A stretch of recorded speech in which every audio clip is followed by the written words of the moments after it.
Olá, meus amigos, minhas amigas, uma boa noite para todos.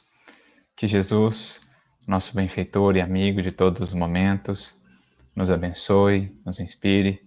Estamos aqui para mais um estudo da obra Calma, aprendendo com esse querido benfeitor de nossos caminhos, esse professor de evangelho para as nossas vidas, que é Emmanuel.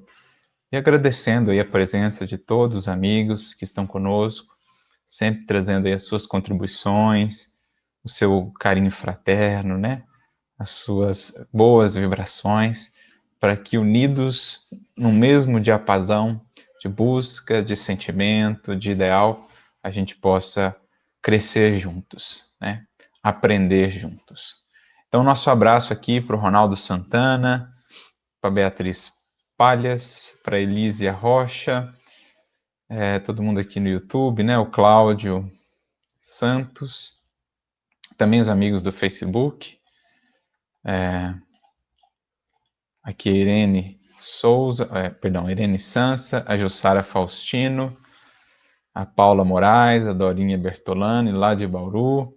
A todos vocês, muita paz, muita luz, que Jesus inspire o nosso coração.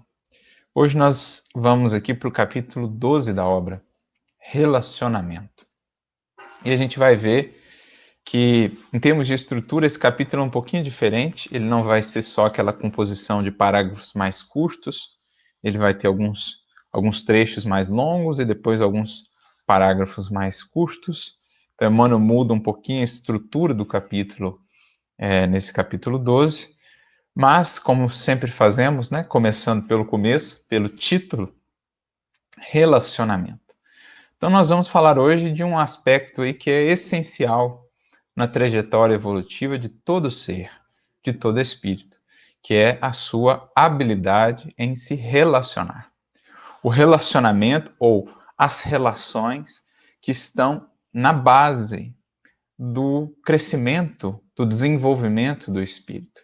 Sem essa interação com os outros, não desenvolveríamos qualquer virtude, não desenvolveríamos qualquer habilidade, qualquer progresso real do espírito que somos. Então, me recordo aqui do próprio Kardec, no livro Céu e Inferno, no capítulo 3º da primeira parte, quando ele trata do céu. Lá no item 8, ele diz assim que a vida social é a pedra de toque, das boas como das más qualidades. Ou seja, é aquilo que realmente afere, que realmente mede, mensura o quanto nós já desenvolvemos de boas qualidades ou o quanto ainda nos cabe transformar determinados vícios, determinados condicionamentos, hábitos infelizes.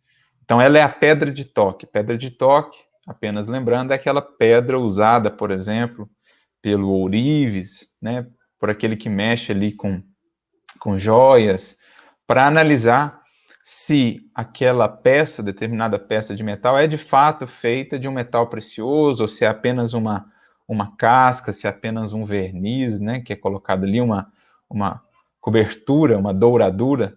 Enfim, ele usa essa pedra de toque para aferir a qualidade ali do material, se é realmente um material valioso. Então, a vida social, diz Kardec, as nossas relações, os nossos relacionamentos, são os que, de fato, aferem o que temos sido, o que somos, a posição em que estamos e nos permitem avançar para novos estágios de amadurecimento, de evolução, a partir do momento que a gente aprende a bem conduzir esses relacionamentos, né? Por isso, nesse mesmo item, nesse mesmo trecho que citei do livro Céu e Inferno, Kardec vai prosseguir dizendo, né? Tudo que constitui o homem de bem ou o homem perverso tem por móvel, por alvo e por estímulo as suas relações com os seus semelhantes. Insulado, ele não teria nem virtudes nem vícios. Ele pode até construir uma imagem para si, de virtudes que não tem, ou apagando vícios que tem, ele pode até ter essa imagem, né, criada para ele, mas no insulamento, de fato, não se tem essa medida, né, do que ele é de fato. Então, Olha o que Kardec diz. Tudo que constitui o homem de bem ou perverso ainda, aquele que não avançou, né, aquele que está ainda muito preso às paixões ou ao mal ainda em si mesmo, tudo isso tem por móvel, por alvo e por estímulo as suas relações com seus semelhantes. Então, olha que interessante esses 3 itens, né?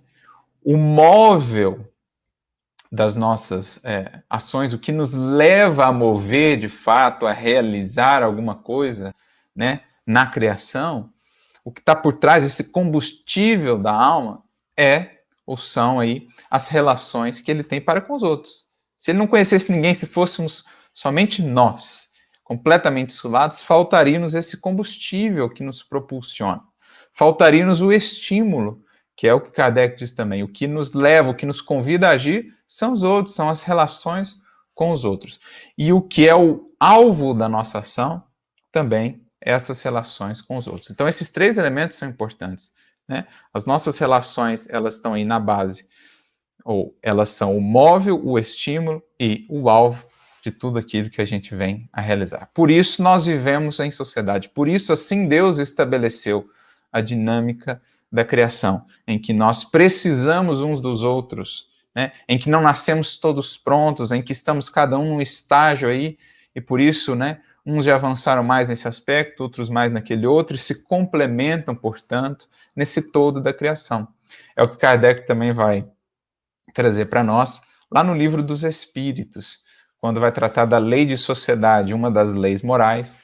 Na questão 768, por exemplo, Kardec pergunta se o fato da gente buscar em viver em sociedade, nos relacionarmos uns com os outros, se isso não seria apenas um sentimento pessoal ou se há uma lei por trás disso, se há uma finalidade.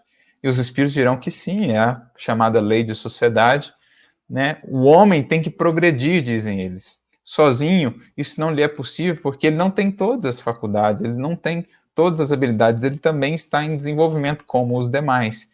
Então, eles se complementam uns aos outros.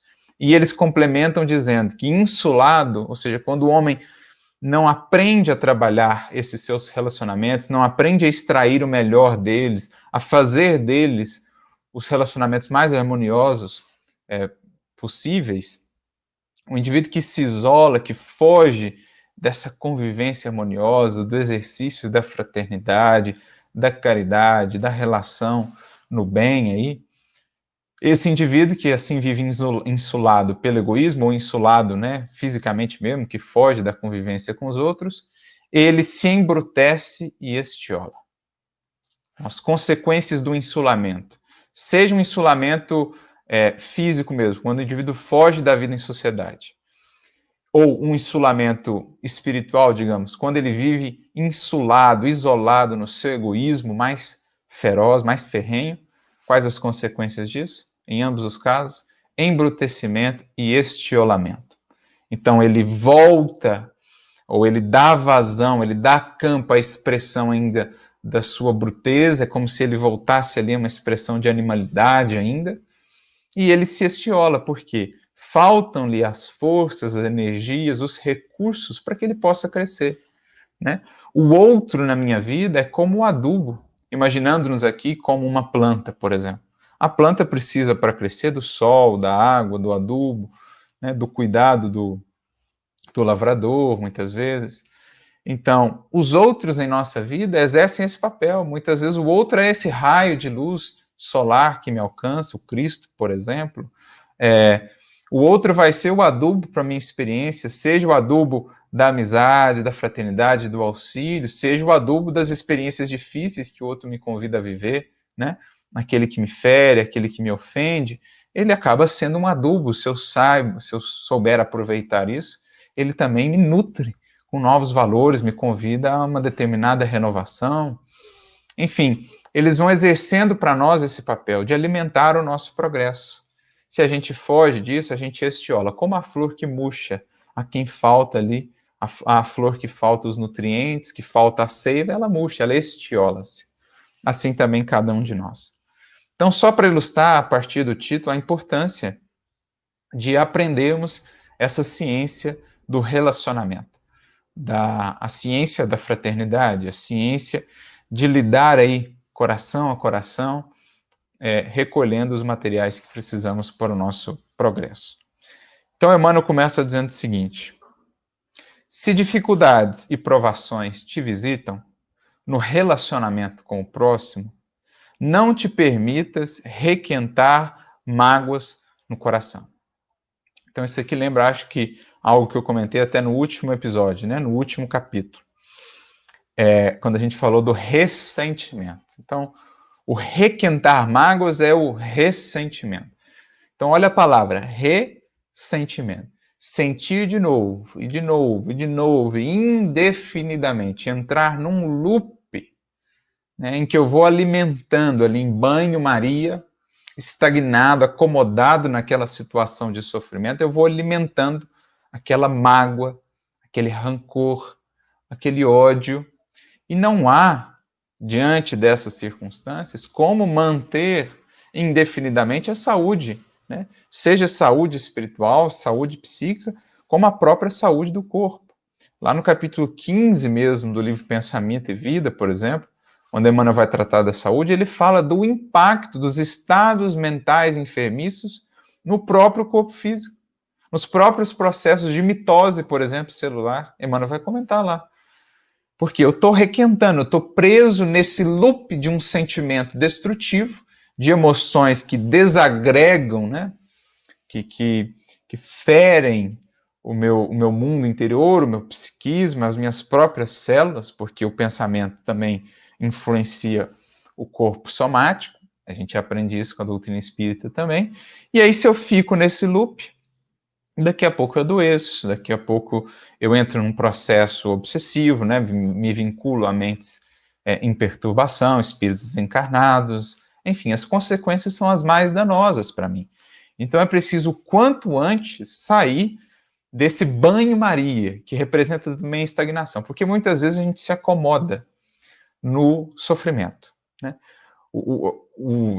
Muitas vezes, assim, por não querer fazer o movimento que o perdão nos pede, né? O movimento que a humildade aí, nos pede, que precisaríamos ter para sair desses estados, né, de mágoa, de ressentimento, a gente se acomoda no sofrimento. E aí vai ficando, né, nesse banho-maria, requentando mágoas, muitas vezes cristalizado, estagnado naquilo, por anos a fio, uma existência inteira, às vezes, comprometendo todos os nossos âmbitos de realização no mundo. Eu me lembro até do próprio Cristo, né, no Apocalipse, quando ele diz, olha, que o morno não é uma condição boa. Como és morno, diz o Cristo lá, vomitar-te-ei. Uma palavra forte, mas no fundo ele quer dizer assim, a gente precisa evitar essas zonas, essas condições de estagnação, esse banho-maria que a gente às vezes fica parado ali, seja na mágoa, no ressentimento, numa desilusão, num processo de culpa. Tudo isso é ficar requentando coisa que de fato não é a renovação que buscamos. É preciso sim desse fogo do Espírito, mas que nos renova, que nos transforma, que nos movimenta, né? O motor aí, a combustão. Não esse aquecimento do banho-maria, muitas vezes representando essa acomodação. E a gente acomoda-se muitas vezes até nas condições de sofrimento, porque é mais fácil sofrer do que remediar, porque o orgulho, para não dar o braço a torcer, muitas vezes ele prefere sofrer indefinidamente do que ceder aos chamados aí da humildade e do perdão. Então é importante sair o quanto antes desse estado, e por isso o mestre nos fala tanto sobre o perdão, sobre a compreensão, sobre a misericórdia. Por isso, ele prossegue: deixa que a confiança na sabedoria divina te dissipe qualquer sombra do pensamento, lembrando o sol a desfazer nuvens diariamente para vitalizar e revitalizar os processos da vida. Então, olha que linda essa analogia de Emmanuel. Assim como o sol todos os dias traz a sua luz para vitalizar e revitalizar os processos da vida material, né? O orbe inteiro funciona a partir da energia que nos chega do sol, né?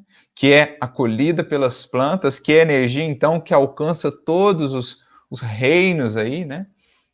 Essa energia solar, Sem isso, a vida aqui não seria possível. Ele transpõe isso para a nossa vida espiritual.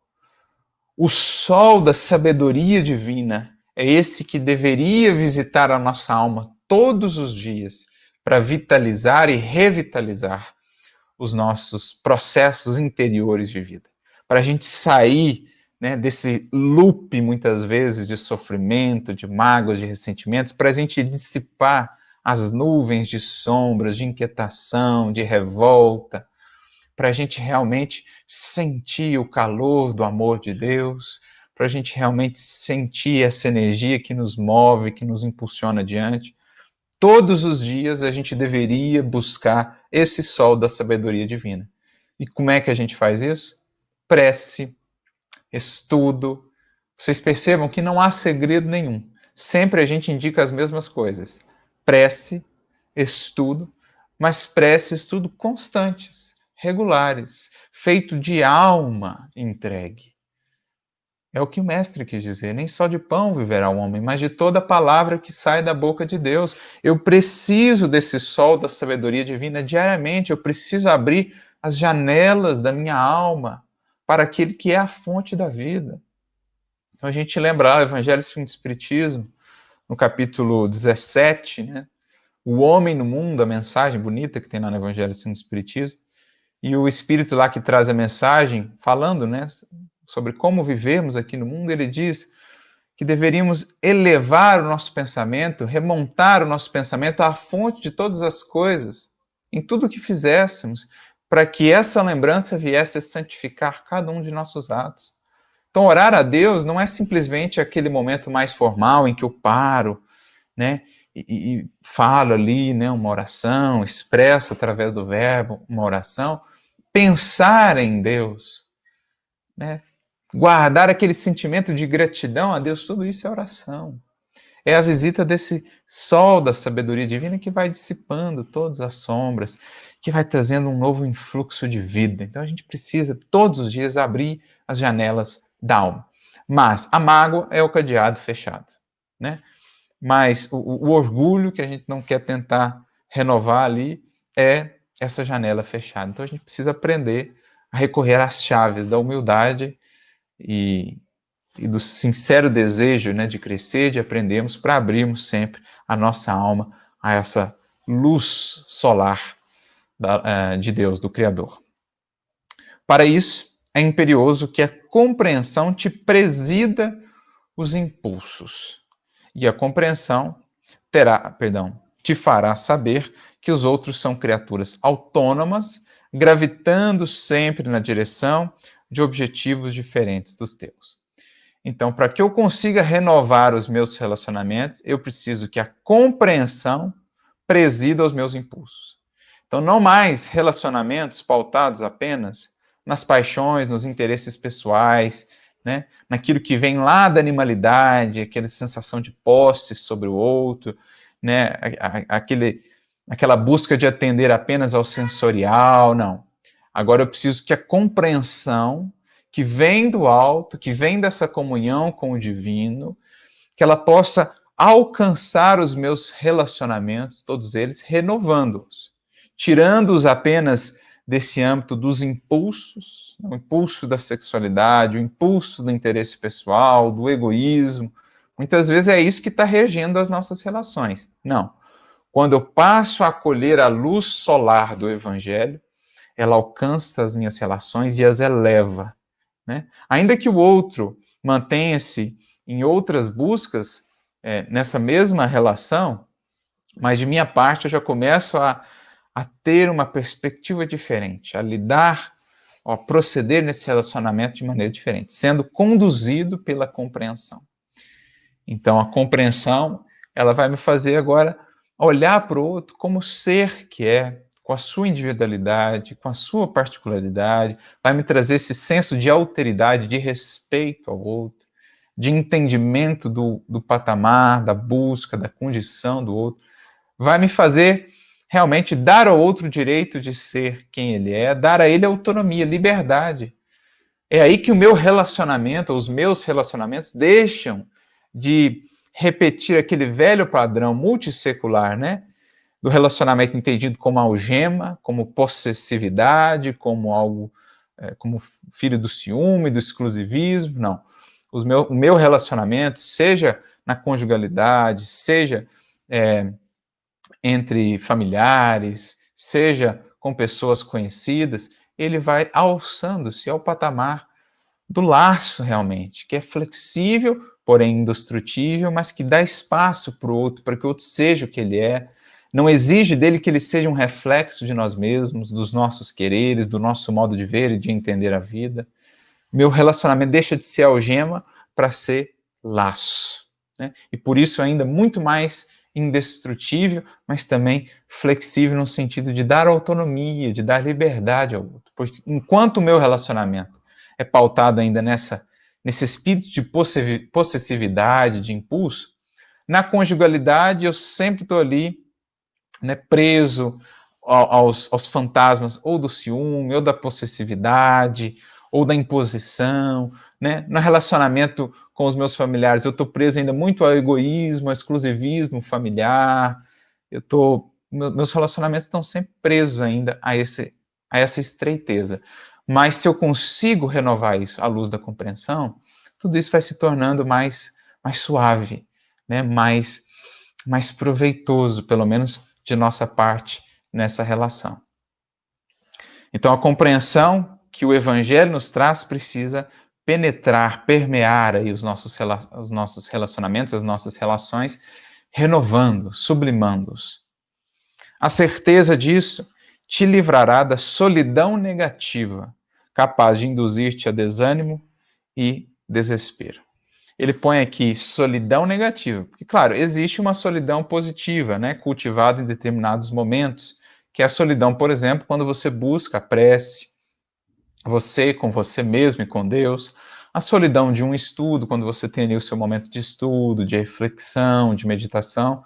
A gente precisa aprender a conviver com a solidão, o estar com nós mesmos, conviver com o nosso silêncio. Ninguém será efetivamente livre se não aprender a conviver consigo mesmo, né?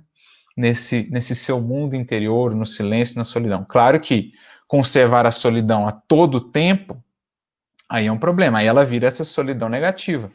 Quando a gente foge do relacionamento, quando a gente foge das outras pessoas, a gente, como falávamos lá, né, na lei de sociedade, a gente perde as oportunidades de crescer, de aprender, de se renovar, a gente se fecha em si mesmo, o egoísmo, muitas vezes, se apodera de nós, fechamos aí no nosso casulo e aí entramos em processos complicados, né? De sombra, de depressão, de tristeza, de influência espiritual. A gente precisa dessa interação. Conjugar na vida prática, vida cotidiana, momentos de solidão, momentos de introspecção com momentos de relação, momentos de atuação, de convivência.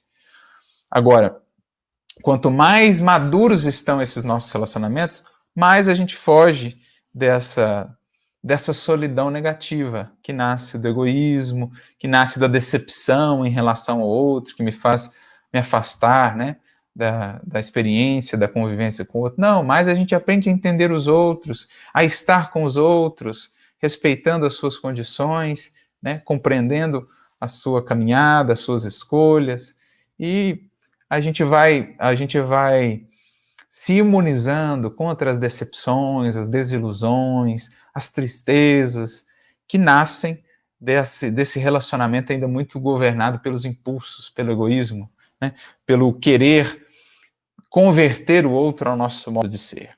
Então, a gente precisa trazer mais uma vez a compreensão para os relacionamentos.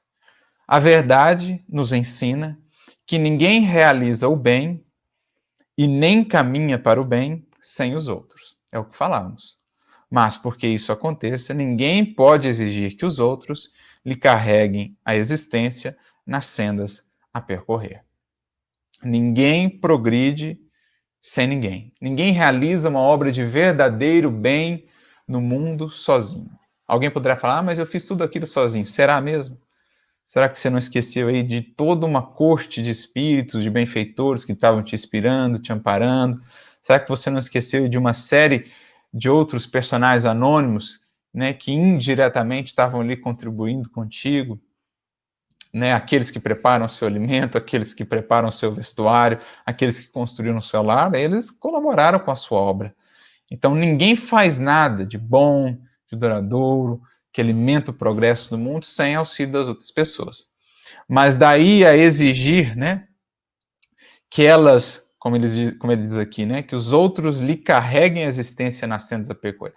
Daí exigir que os outros, né, gostem do nosso modo de ser, aplaudam o nosso modo de ser, queiram estar conosco, queiram que estejamos com eles, né? Daí a fazer esse tipo de exigências para os outros, exigir que os outros nos compreendam, que os outros nos valorizem.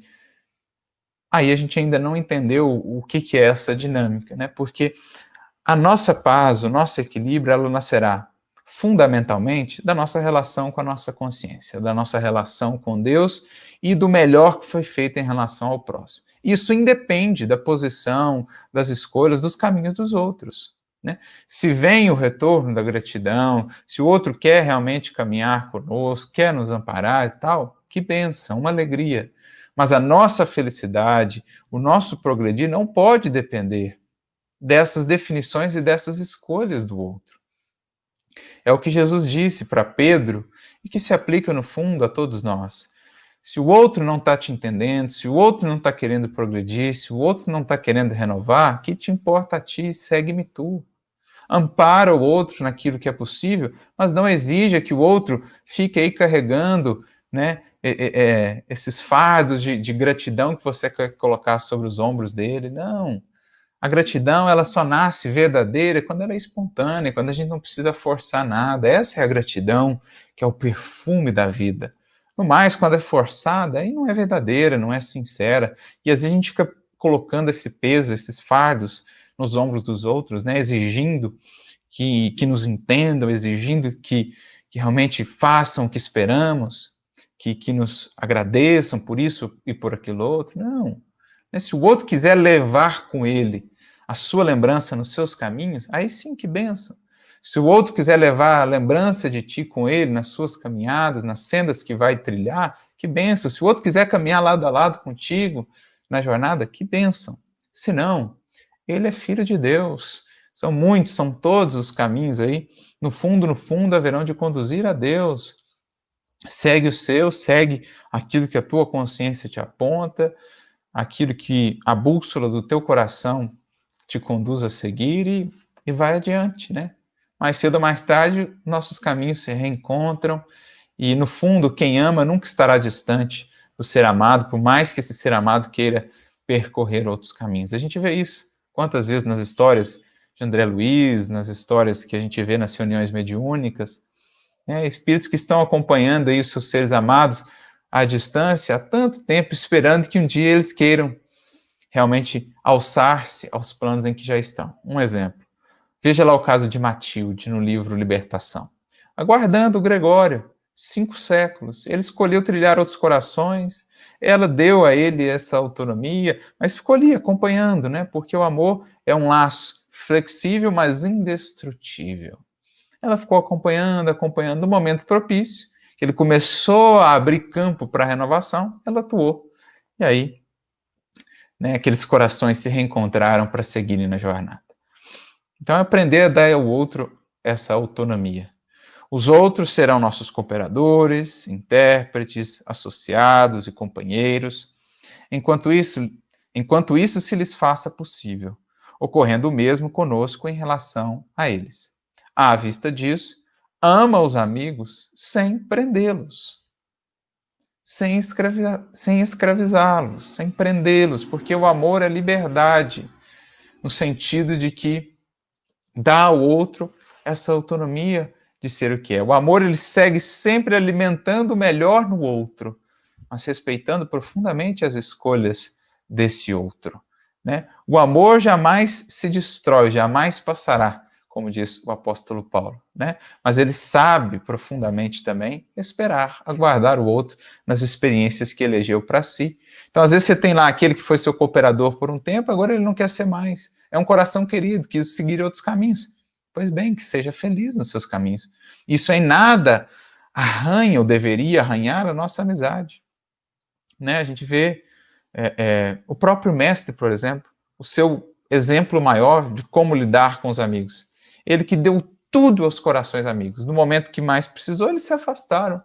Mas isso em nada arranhou a sua relação com eles. Quando Pedro quis voltar, né?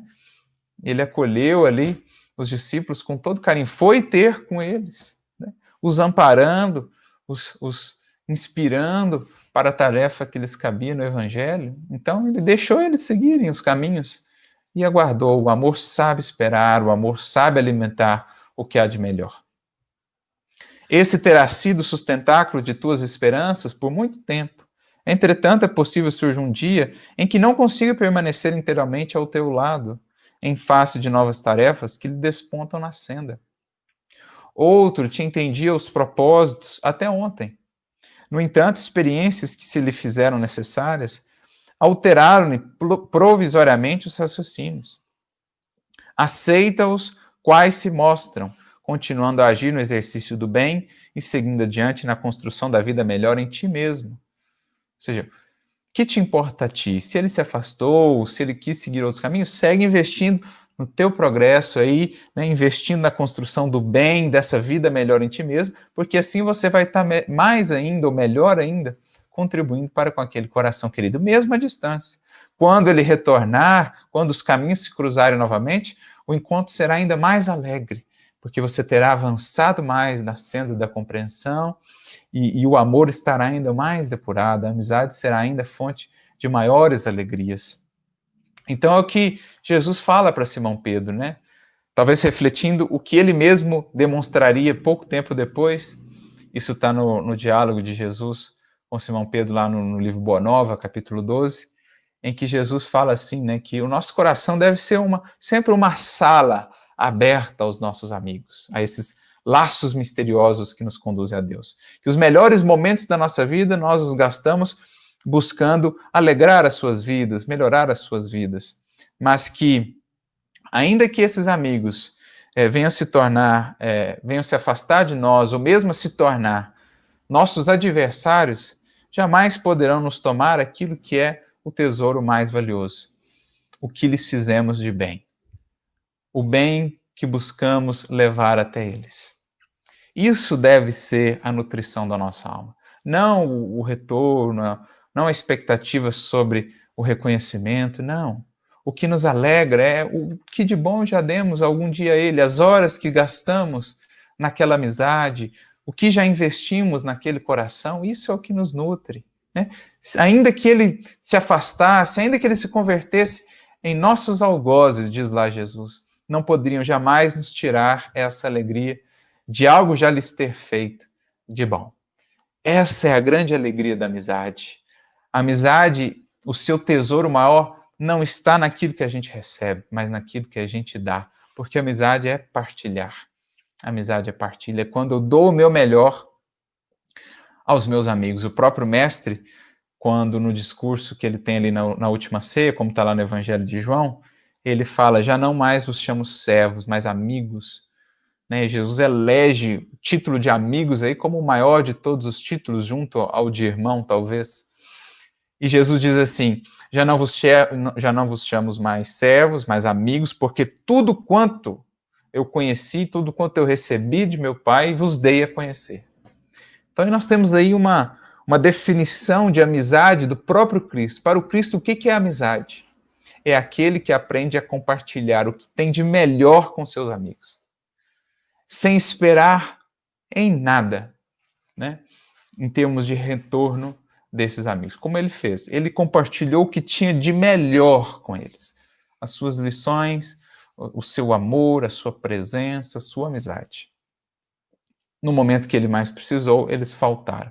Mas isso, de maneira nenhuma, diminuiu a sua alegria, né? O seu carinho por aqueles corações. Tanto que ele mesmo depois os ampara, os ajuda a se reerguerem para a tarefa que teriam. Essa é a definição de amizade para o Cristo.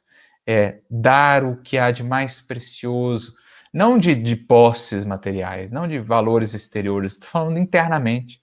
Quando eu dou o meu tempo a alguém, quando eu dou o meu ouvido, a minha escuta a alguém, quando eu dou o meu conselho mais sincero, mais amoroso, quando eu dou uma indicação de uma leitura, enfim, isso é amizade no sentido em que o Cristo nos apresenta a amizade.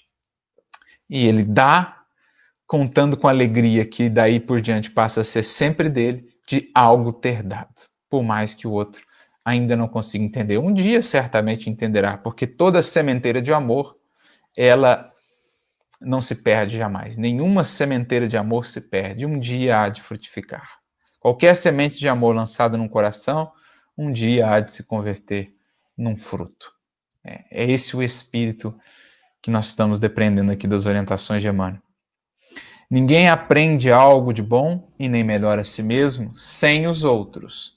Mas ninguém pode depender totalmente dos outros nas realizações que demande. Ninguém pode crescer, aprender, desenvolver nada sem os outros. Mas eu não posso criar uma dependência para com os outros. O outro não é meu, o outro não é posse minha, o outro não está a meu serviço. Nós teremos sempre corações ao nosso redor para aprender e nos transformarmos por meio dessas relações. Mas eu não posso julgar ou acreditar que o outro é posse minha, que eu dependo dele também para crescer, porque às vezes o outro escolheu outros caminhos, os mais diversos, e às vezes, porque eu estou tão assim dependente dele, eu entro nos mesmos caminhos, sem entender que existem outros caminhos. Às vezes ele tomou um caminho de equívocos, um caminho de quedas morais, e pelo fato de ser amigo dele, isso não significa que eu devo cair com ele.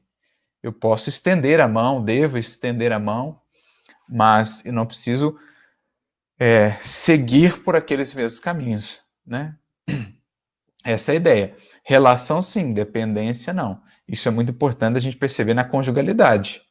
Às vezes o indivíduo, numa profunda carência interior, na falta de conhecimento de si mesmo, da pacificação consigo mesmo, elege no outro aquele que é o seu objeto maior, a fonte maior da sua felicidade. Eu só consigo ser feliz com ele, a partir dele. Ele é a fonte da minha alegria, ele é a fonte da minha felicidade. Um relacionamento assim dificilmente vai adiante, ou dificilmente estará harmonizado, porque um relacionamento sadio, maduro, é aquele no qual cada uma das partes já aprendeu muito bem a conviver consigo e se coloca ali no relacionamento, então, para partilha. Cada um sabe que a sua felicidade depende de si, das suas escolhas, das suas realizações, dos seus esforços. Se eu elejo o outro como aquele que faz a minha felicidade, se eu faço, como a gente vê assim, não, eu te farei muito feliz, se eu tenho essa visão, grandes chances dessa relação ainda não está muito sadia, não está muito harmonizada. Agora, quando ambas as partes do relacionamento sabem que estão ali para partilhar, para compartilhar e crescerem juntas, aí sim. Porque aí não há mais dependência, aí eu não elejo no outro, aquilo que vai saciar a minha carência íntima de próprio conhecimento de mim mesmo, do próprio auto-amor. O outro não pode suprir, não pode ocupar esse lugar. É algo que eu preciso encontrar. Então, essa é a ideia. A gente precisa, sim, de relacionamentos, de relações, mas nunca de dependência nessas relações. Nos momentos de mudança e renovação, para aqueles a quem mais amas, afasta de ti a ideia de separação e não te lastimes. Ou seja, se o outro está mudando, está se renovando, não pense nessa, assim, porque ele está seguindo outros caminhos que não eram os esperados, que não eram as minhas expectativas, então a gente vai romper. Não, deixa ali a porta aberta, deixa ali a presença amiga, sabe que o outro pode, quando quiser, contar contigo, esteja ali, O Emmanuel mesmo vai dizer, por que cortar quando a gente pode apenas desamarrar? Porque às vezes o outro está tomando caminhos diferentes, aí a gente se revolta e corta relações, Briga, é agressivo, fere o outro, complica as circunstâncias. Não, se o outro está querendo seguir caminho, desamarra ao invés de cortar. Porque depois é fácil amarrar de novo. Quando o outro quiser se reaproximar ali mais adiante, a gente nunca sabe as circunstâncias da vida, os caminhos que serão tomados. Então afasta de ti essa ideia de separação. São apenas caminhos que momentaneamente se afastam, mas pelo coração mantenha-se ligado àquele, emitindo para ele os melhores anseios, as melhores vibrações, desejando-lhe saúde, desejando-lhe paz, desejando-lhe inspiração para suas escolhas, né? Não cria essa separação interna no seu coração, isolando o outro, excluindo o outro digamos assim, do corpo, né? Dos seus afetos, do grupo dos seus afetos. Então, mantenha esse afeto aí, mantenha esse carinho, essa chama bem acesa, dando essa liberdade, essa flexibilidade. Então, o que Emmanuel dizia para o Chico, né? Por que cortar se a gente pode simplesmente desenlaçar, para depois enlaçar novamente? Prossegue trabalhando, porque pelos desígnios da vida superior, outros virão ao teu encontro para a execução das tarefas que o mundo te conferiu. E os que se afastam de ti voltarão depois, com mais força de amor, a fim de te auxiliarem ou serem auxiliados. Então, assumi lá uma tarefa na casa espírita, estava ali com corações queridos, aí, de repente, um ali debandou, o outro debandou, segue firme, segue confiante, Deus, os desígnios superiores aproximam outros corações de nós, e mais tarde haveremos de reencontrar aqueles amigos queridos, né? O próprio Chico mesmo, por vezes ele foi chamado a seguir caminhos diferentes de corações queridos se afastaram do dele, buscando outros caminhos, mas ele seguiu firme, e a misericórdia divina foi reajustando, foi aproximando novos corações, ele precisou mudar de cidade em determinado momento, mas aí formou ali uma outra família de auxílio espiritual também, que esteve ali com ele, enfim. A gente vê Emmanuel meio que falando aqui com o próprio Chico também, que soube manter isso, né? Então nós também, seja numa atividade espírita, seja num projeto que a gente estava estabelecendo juntos, às vezes aquele coração querido que estava ali se afastou, buscou outros rumos, mas segue firme, os desígnios do alto haverão de nos aproximar de outros corações, e mais tarde haveremos de reencontrar aqueles corações que amamos, né, com mais força de amor, porque então nós estaremos mais experientes, muito provavelmente eles também estarão mais experientes, e seguiremos, né, juntos, porque no fundo temos eternidade afora, e na eternidade toda separação, todo motivo de separação vão sempre sendo diluídos, porque no fim há de permanecer apenas o amor fraterno, indestrutível, que não conhece distância, que não conhece tempo ou espaço.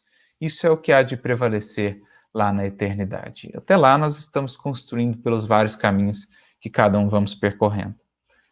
E então, no último trecho, ele diz: a verdade não se deteriora.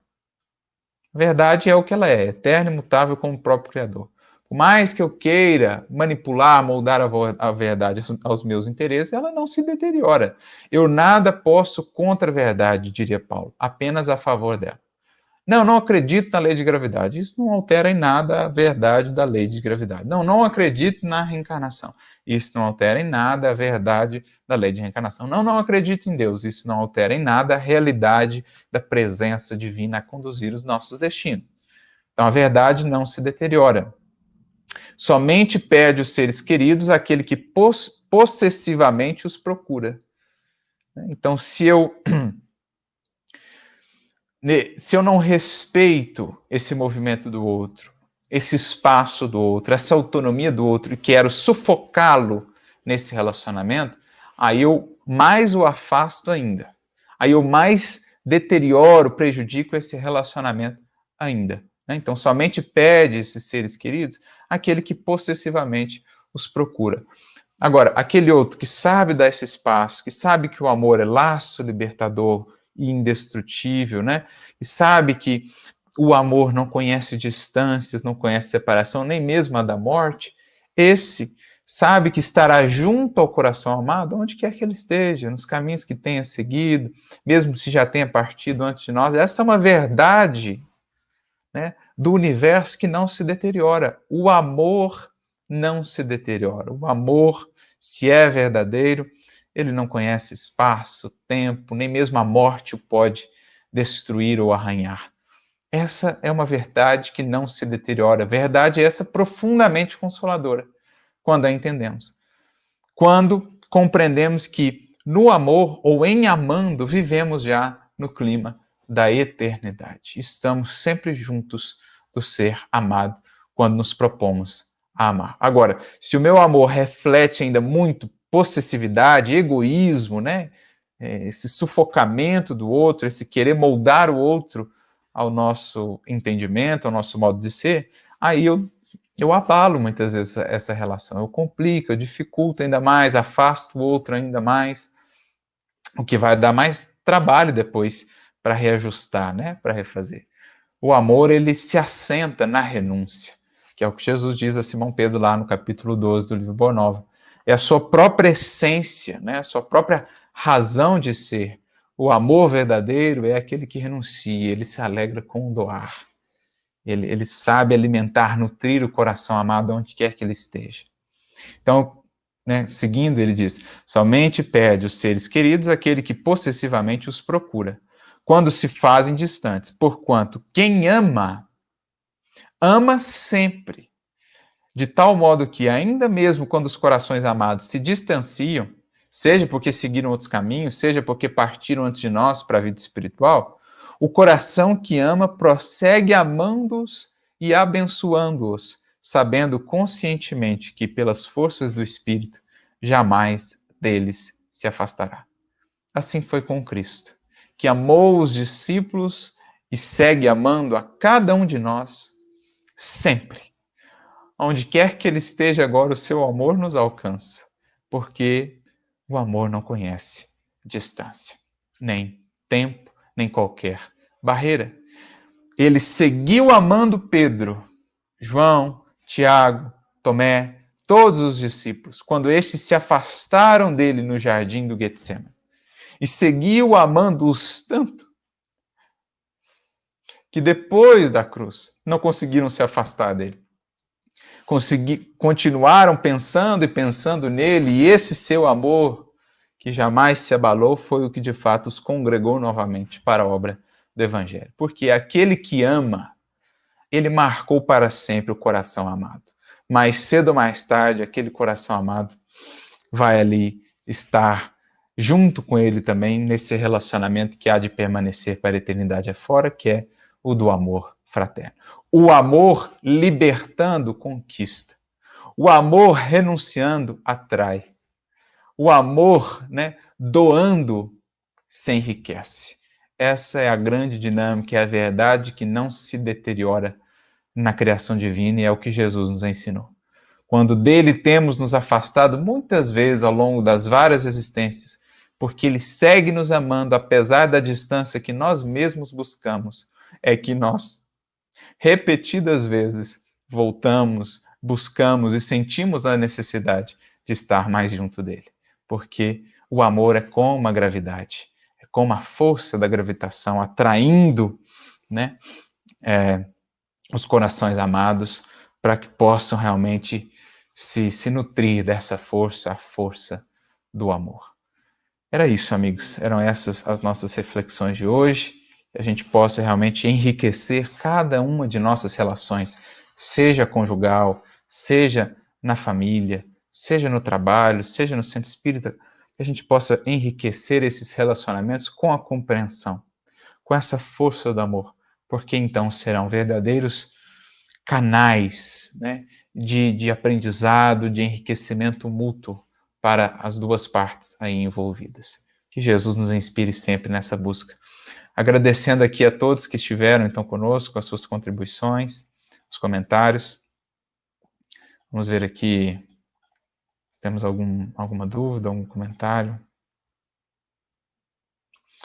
O Aldo Nobre, aqui no Facebook, disse: com a paciência semearmos o amor, a fé será o fruto generoso da humildade que alimentará o nosso espírito, a verdade. Ele juntou aí, né, vários elementos interessantes, amigo. Amor, paciência, verdade, fé, humildade, essa árvore do espírito.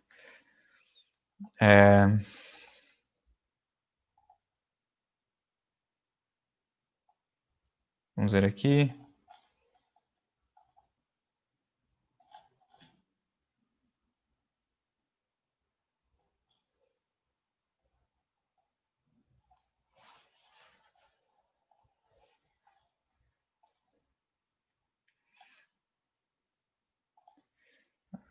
O amor, diz o Tavinho, nosso querido amigo Tavinho aqui no Face, o amor, só o amor multiplica.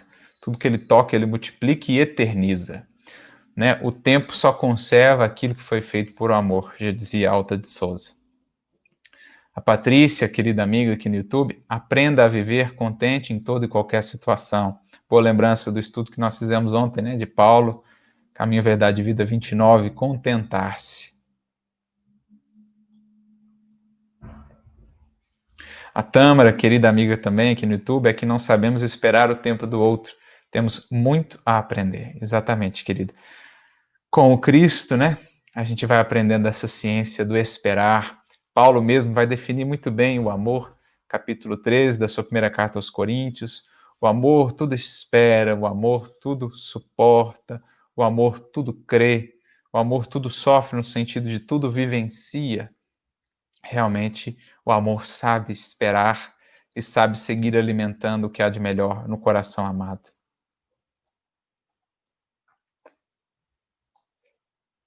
Aqui, a Luciane até trouxe aqui para nós, né, no YouTube. Regozija-se com a verdade, tudo desculpa, tudo crê, tudo espera, tudo suporta. Paulo de Tarso, 1 Coríntios 13.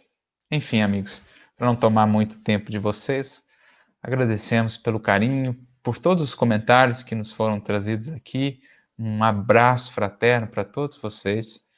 Que os laços, né, de cada um de vocês possam estar assim enriquecidos por essa força divina, a força do amor, e que a gente possa entender aquilo que Jesus disse a Pedro, que os laços da alma, né, os afetos da alma, são esses laços misteriosos que nos conduzem a Deus. É no amor que encontramos a grande alavanca da vida, que nos projeta às esferas mais elevadas, às sintonias superiores, que nos projeta para mais junto daquele que é o próprio amor, nosso Pai Criador.